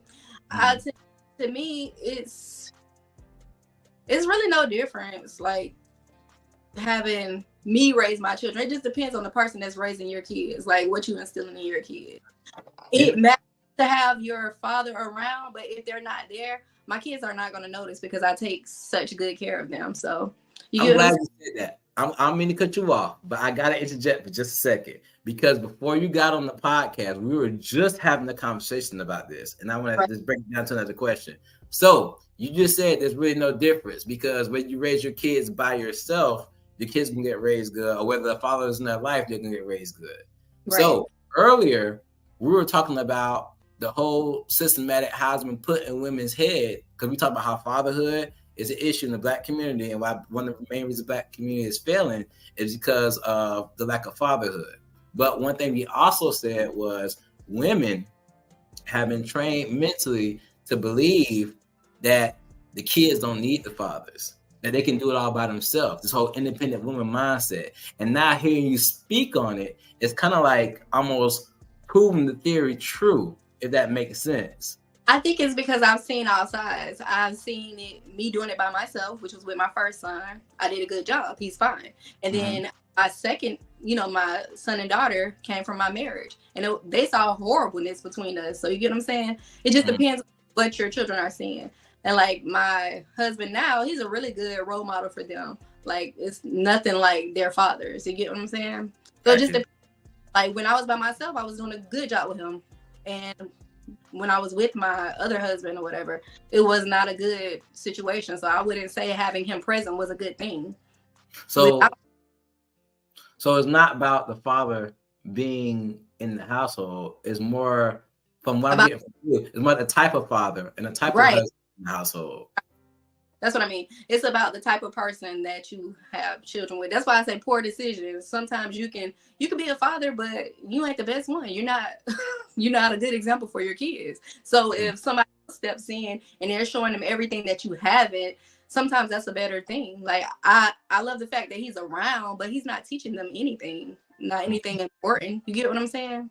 I can't really like put it into words, but he's not a good role model for them. It's not somebody that they should be looking up to because of the things that he indulges in. You get what I'm saying?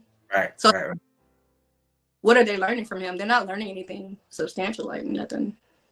Okay. Speaking of fatherhood, I got another question. This gonna probably tie into another topic I do another time. But so one of my son's mothers, we ended up getting divorced and stuff like that, and she ended up being with somebody else, and the guy she was with ended up being like another father figure to my son. Now we're on good terms now, but there's a lot of times where even though I do for my son, because that other guy was in the house with his mother, it's kind of like played like, oh, he's doing this for your son and this and that and everything. I never took offense to it because I knew what it was and stuff like that and everything. But how do y'all feel about the whole, and I'm saying this to say this, I believe that it does take a village to raise a child. So when that man came to my son's life, I was thankful, not because he was doing more than me, but because I'm looking like, yes, another male figure to love on my son, just like I'm loving on my son. Me and him ain't got no beef, no matter how much his mom try to act like I'm doing better at one point, he doing better at one point. It's just the fact that my son got this love. So how do y'all feel about the whole thing about we needing the village to raise these children in this Black community? It takes a mature person because it's not like that most times. I can say from my experience with a person coming into my children's life, it was tension and drama behind that. Like, I don't want nobody around my kids. That's not their dad. You get what I'm saying? Right. So it depends on how mature you are to deal with that. I don't mind my children being around some other women and them loving them and pouring into them and teaching good things. But some people can't take that. They can't take their children loving someone else. I just believe it's important, especially because I'm going to talk about the whole blended family thing in another segment. But I just believe in our Black community, we need all we can get. You know what I'm saying? If I see somebody that is being a positive figure in my child's life. And I'm doing what I'm supposed to do as a father. I shouldn't have any issue with somebody else instructing them in the right way, helping guide them in the right path. I've had issues recently where my youngest son, his mother had issues with my wife being around because she's like, that's not his mother, and I don't know her, this and that and everything. But I know my wife, she loves my son to the point where, you know, she's doing more than I'm doing. She's making sure he eat, making sure he get a bath and stuff like that. So I'm a busybody. I be here. I'm trying to make stuff happen. So sometimes I'm like, oh shoot, I ain't feed the kids. Oh shoot, I ain't give him a bath, this and that and that. Oh, my son need clothes, my son need medicine. She makes sure all that happens and everything like that. And I was like thankful for that. I'm like, we're married. Let's be real. You know what I'm saying? Not legally. Blood-wise, these ain't your kids. But for somebody to come in and love a child that's not their own and love them like they're their own, I think that's a big deal. And I really believe that we, especially in this generation where everything's so separated and split up, we need to come together as a community and love on these kids, because the black generation, black people as a whole, not all of us, but just as a whole, the whole idea of black people is a failing group. We're the only group that can't come together and can't get right and always gets each other. So when that stuff happens, I think it's a good thing. And I think we need to be more positive in situations like that, especially when we see positive stuff coming forward. You know what I mean? We got a question. You see, W has something to say before I get into the question? Yeah, for me, I'm gonna, because I've been on both sides of the coin. And for me, it depends, because I'm gonna tell you right up now, and I don't know if I'm gonna get scalded for saying this, but the dude that my ex-wife with, I don't like that Negro. I'm just be straight up. Like I have no cares in the world for him. I don't care for him. I don't like him around my kids. But it's because it goes back to one, what you said. Yeah, I do believe that it takes a village to raise the kids 100%. But it goes back to kind of what Katia was saying for me is I know the type of father that I am. I know how I raise my kids. I know the type of stuff that I instill in my kids.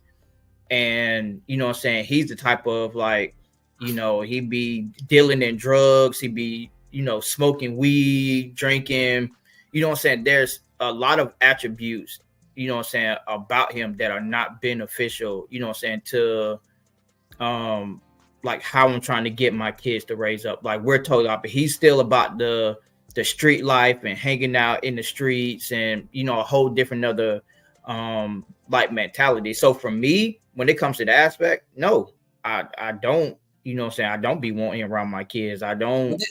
You know, so I try to be more involved into my kids' lives. And it's not that per se, like I have a problem with somebody else being in my kid's life. But, you know what I'm saying, we just got done talking about the importance of a male figure in your kids' lives and the impact that can have. And so for me, in that aspect, like, I do think a village raised kid, but it goes back to what Katia said. It just because there's another, you know, father, it has to be like somebody that's actually beneficial, that kind of like what you said, that's like your wife, like that's actually teaching them the right things, leading them in the right directions, teaching them how to make the right decision, right choices. So it can be a good thing and a bad thing. But for me, nah, dog. I got you. But real quick, somebody, go ahead. We got a question to get to. But go ahead and say your piece, boss man. Let me chime in real quick. I think another thing to consider is that fatherhood is not just biological. It is an emotional, mental, and spiritual role. And I think we do a disservice to reduce it just to, you know, I impregnated a woman and she had my baby. Right. You know, you can have kids and still not be a father. Being a father is the active role you play in that child's life to raise it into being a responsible adult. Got you. And I agree with you so much on that, because my Bree, I'm telling you, my wife's daughter Bree, who didn't know her daddy, she mine. And if anybody do anything with her, I'm oh my god, like I will kill for that girl, like for real. She might as well be mine because like you said, it had nothing to do with blood. It's about your actions and your heart in the situation. You know what I'm saying? So I agree with that. That's 100% true because I still from my ex-wife, she had a son when we got married, and like till this day we're not even together. And you know, he has issues with like his biological father, like he's there, but they have their problems and issues. Even to this day, like he still calls me dad. He still calls me when he has problems and he has issues. And you know, say even with you know, saying my wife now, you know, saying she had 2 kids when we had married, and you know, saying so I'm parenting them. So yeah, I definitely agree. It definitely makes a, you know, saying a huge difference. It's not all about being biological. It's about a person actually standing up in the paint and being willing to take on that figure, you know, and raising the, you know, a fine young black man or daughter or whatever. Got you. All right, let's move on to the next question, and we can pop back up on the screen. I know we got in the conversation. It says, "My son is getting bullied at school. How can I help him because he can't fight?" So, man, that's a touchy one. I promise y'all, I'm not laughing at the question. I'm laughing because this is my situation right now. Like this is mine's too. Literally mine's. Right? Because it sucks. The only kids that can really fight are the kids who really be on that hood stuff. You know what I'm saying? If you raise your kid the right way, you shelter your kid from all negativity and stuff like that, your kids end up being low-key kind of lame. You know what I'm saying? And there's nothing wrong with that. But at the same time, you know what I'm saying? It gets to that point. Like my son right now, like I've been in a couple fights in my life. I only lost one fight. Because I lost that one fight, I said I'd never lose a fight again. So I made sure I got my hands up. You know what I'm saying? Plus, me and my dad, we used to box and all that stuff in the garage and all that stuff and everything. So, you know, I was taught. I'm just at that stage now. If your son getting bullied, you know, you got 2 options in my book. Either train your son to get their hands up or train your son to become a professional snitch. One of the He need to make somebody aware. Yeah. Make somebody aware. For real. But there are those situations. There are those situations where you back into a corner and you can't, you know, you can't make them tell somebody what's going on. You know what I'm saying? But I always tell my kids this. I don't promote fighting, but I do promote self-defense. If there's a situation, and like I said, even at the school, I tell the kids at the school this all the time. You don't always have to fight back and stuff like that. Because when you're in school, if somebody hits you and you hit them back, you're gonna get in trouble too. Right. But there are some situations where you have no choice but to fight back. So you gotta teach your kids to defend themselves. You got to, you know what I'm saying? But at the same time, give them that guidance. Like if there's a situation where you can get away, or you can let somebody know, or you can run from that situation, take that option first. Fighting back isn't always the first option. Fighting back is when you have no other option. You know, like if my son got into a fight today at school, and he comes and tells me he fought the boy back, I'm gonna ask him questions. I'm not that dad to be like, "Oh, son, you got into a fight. Did you win?" Because that's how I used to be back in the day. Come on now, you know what I'm saying? And then if they didn't win, we take them back outside. Oh, you finna fight them again until you win. You're gonna fight them every day till you win. I'm not that parent. I'm gonna ask some questions. I'm like, "All right, Ty, where were you? Were you in the classroom? Were you outside? Were you in the corner? This and that? Were you getting jumped? This and that." And I'm gonna figure out the scenario before I pass judgment. Because if you couldn't generally get away and you were in a dangerous situation where you saw no other option, you defended yourself, you're not gonna get in trouble. But you gotta use your head in a situation. You gotta be a quick thinker. If you could get away, let somebody know, or if you could talk away out of that situation, why do you take that option first? Because the person who wants to fight is already coming at you with a dumb mind frame. Don't you be dumb with them. You know what I mean? But it depends. It's a situational basis. But to answer that question, I feel like every parent should teach their kids how to defend themselves at some point. Every parent should be teaching their kids how to fight. You know what I'm saying? Now, I don't mean beating nobody up. I mean a disciplined fight to the point where you know, okay, I gotta do this. This is the only option I got left. So now I'm gonna put this butt whooping in your behind because you messed with me and I did nothing to you. You know what I'm saying? That's what I mean. Anybody else want to get an insight? Sure. I mean, professionally, I'm a self-defense instructor. So. Oh, you are. You are. Yeah. I forgot that. Yeah. Go ahead, bro. I think first and foremost, you should definitely notify somebody to cover your butt. So if you do get into a situation, at least they know, hey, this person has been picking with me and I had no other options. And you should tell your teacher, principal, parents, let everybody know that this person is bothering me. Now, in a situation where you're backed into a corner, me personally, I don't advocate for violence. I advocate for self-defense. I don't start fights, but I definitely will finish one. To hedge your bets, me grappling.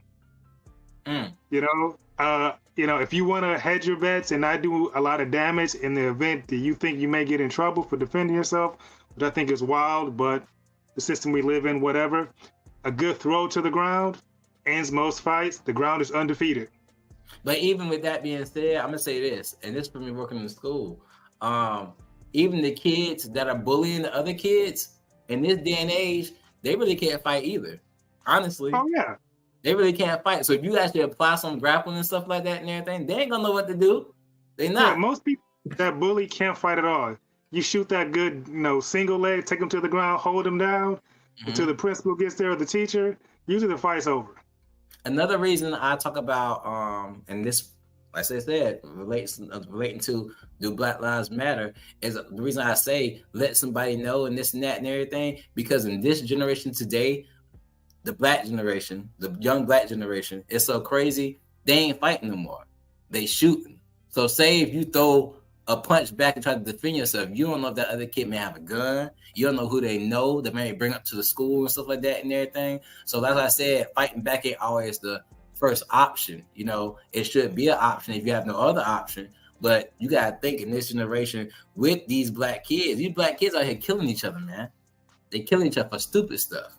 I got kids every day coming to school ready to fight because of what somebody said on Instagram. This social media stuff, they be cool and they be like chilling in school because somebody's watching them. But as soon as they get on social media, they talk all the trash they want to and bring it to school the next day and be ready to fight and kill each other. So you gotta be careful. You know what I'm saying? Teach your kid how to defend themselves, but at the same time, give them the tools of what to do before it gets to that point. And then, you know what I'm saying? You gotta do. You can't let it linger on either. You know what I'm saying? I'm a behavior interventionist. That means I intervene in negative behaviors before they get too big. But at the same time, as people, we gotta know where to intervene ourselves too. And somebody making fun of you, you gotta, hey, I ain't gonna let this keep going on. Let me tell somebody right now. You feel me? You know what I'm saying? I had this situation with my baby boy. A student was trying to bully him, and he was bigger. My son's very short, so he thought he was going to get the best of him. And then not only did he think he was going to get the best of him, he's not knowing that he has siblings. So everybody jumped in. I'm like, you got to be careful with that. Right. Right. Because you don't know if they got other friends or family members that's going to jump in. Mm-hmm. And don't let them be going to school with a bunch of cousins. That's the worst. That's the worst. But like I said, that's a Black Lives issue. Even the fights and stuff like that, you know what I'm saying? Everybody's so quick to fight and quit to shoot and quit to kill each other. And it goes back to the question, do Black Lives really matter? All right, guys, it looks like we're coming to the end of our time. It says see you next Tuesdays to 7 to 9 p.m. Yes, y'all know we will be filming Conversation with T-Horne Uncool every Tuesday night from 7 to 9 p.m. talking about all these uncomfortable, negative, and shade thrown at issues in a way that we can come out positive with understanding and enlightenment at the end of everything. So, I already asked you. I thought you said you wasn't available. You did. Yeah, you did. I was just at the post. Yeah, see? Mm-hmm. So I'm be wrapping up the Jezebel set. I'm actually so April 13th I'm gonna be in Jacksonville, but I'm also doing another concert in Jacksonville at another church June 1st. Okay. So we talk anything you got going on, especially in the Ville, Duval, let me know, bro. I'm gonna be there. Shamar, you want to go ahead and put yourself like that, boss man? So.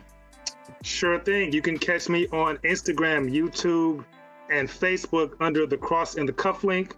The Cross in the Cuff link is a biblical masculinity advocacy outreach. You know, I teach men practical skills they need to be fathers, husbands, and just general good men in their community. I also teach them spiritual lessons based on the great men of the Bible.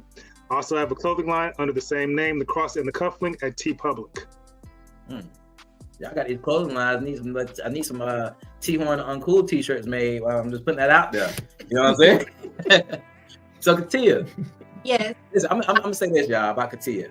I don't know what she does, but I'm telling y'all, she gotta do something. This girl knows everybody. You know what I'm saying? I'm talking about big name. I remember seeing pictures of her with almost every celebrity you can possibly think of. So do you want to share your information, your social media, or anything you got going on right now, ma'am? I'll just share that I am a notary. I notarize in virtually or in person. I also do nails. So if you want to get your feet, and I do men, and I do write articles. So that's why I meet a lot of celebrities. How can we find you on social media? Oh, Katia the Notary. Okay, cool. All right, y'all know me, T-Horne the Uncool. If you want to follow me on my page, you can follow facebook.com/conversations with T-Horne the Uncool. Or you can follow my page, my personal page, which is for my music, facebook.com/T the Uncool, or even support my art. I see all the artwork in the back. I stay painting, selling artwork, doing paint parties, we're customizing shoes and I guess clothes and all that types of stuff and everything. I stay on there. I see my 150,000, wrong side, 150,000 and Erykah Badu picture in the back. It's pretty dope, ain't it? Right. You can do that at facebook.com/anime-shiki. So, you know, we all got our businesses, we all got things we're doing. So support. One thing about the Black community, do Black Lives Matter? If they do, support our stuff. Support it. Show us our Black Lives Matter. With that being facts.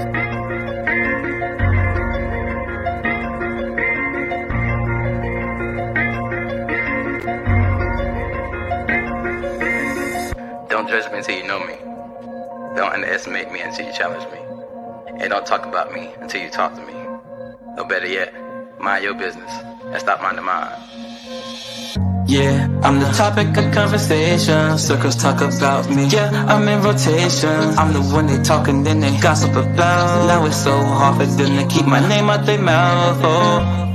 I'm the topic of conversation. Circles talk about me. Yeah, I'm in rotation. I'm the one they talking, then they gossip about. Now it's so hard for them to keep my name out their mouth. Oh, my name coming out must taste good cause you keep it in your mouth. Got something else for you if you go down south. I'm just playing. What the heck you talking about, huh? Why you worry about who I wanna date, huh? Why on the main course on your plate, huh? Why everything concerning me gotta turn to be argument or debate, huh? Is he a Christian religion? Has he forsaken? He just was dating her. How many women he dating? Had another kid? That nigga don't know when to stop. I heard he's smoking, getting hot. Boy, that fell from the top. See what I learned. This your concern. This is all about me. Y'all gossiping made me look at y'all like female dogs in heat. But let's make something concrete. I'm seasoned, yes indeed. Y'all must like the recipe cause y'all all on my meat. Yeah, I'm the topic of conversation. Circles talk about me. Yeah, I'm in rotation. I'm the one they talking, then they gossip about. Now it's so hard for them to keep my name out their mouth. Oh. I'm the topic of conversation. Circles talk about me. Yeah, I'm in rotation. I'm the one they talking, then they gossip about. Now it's so hard for them to keep my name out their mouth. Oh. Haters try to diss me, they love me, but they dismiss me. Play hard, but acting sissy. They lies be so convincing, and exes get jealous quickly. They won't admit that they miss me. They hate that I moved on, so use my children against me just to keep up the top. People peep on my wall, just to keep tabs on my flaws, just to keep me involved. Doing everything they ask me, but that ain't enough. I'm on everybody's tongue and everybody on my jump. His rap career won't take off. That nigga ain't hard, he really soft. Try to see his page, but I'm blocked. He was living for Jesus, then he stopped. He get girls just to knock him off. He lies the truth ain't what he taught. I be so close to popping off, but then I realize I don't give a fuck. Yeah, I'm the topic of conversation. Circles talk about me. Yeah, I'm in rotation. I'm the one they talking, then they gossip about. Now it's so hard for them to keep my name out their mouth. Oh. I'm the topic of conversation. Circles talk about me. Yeah, I'm in rotation. I'm the one they talking, then they gossip about. Now it's so hard for them to keep my name out their mouth. Oh. My whole life, I lived it based off of other people's opinions. They judge what I do, what I say, how I think, and and I judged my whole life based off their interpretations. But now I got to the point where I realized my life is my own, and I'm the only one that can live it. So, if you got an opinion, keep it to yourself. I'ma live how I see fit. I'm the topic of conversation. Yeah, I'm in rotation. Gossip about, keep my name out their mouth. Oh.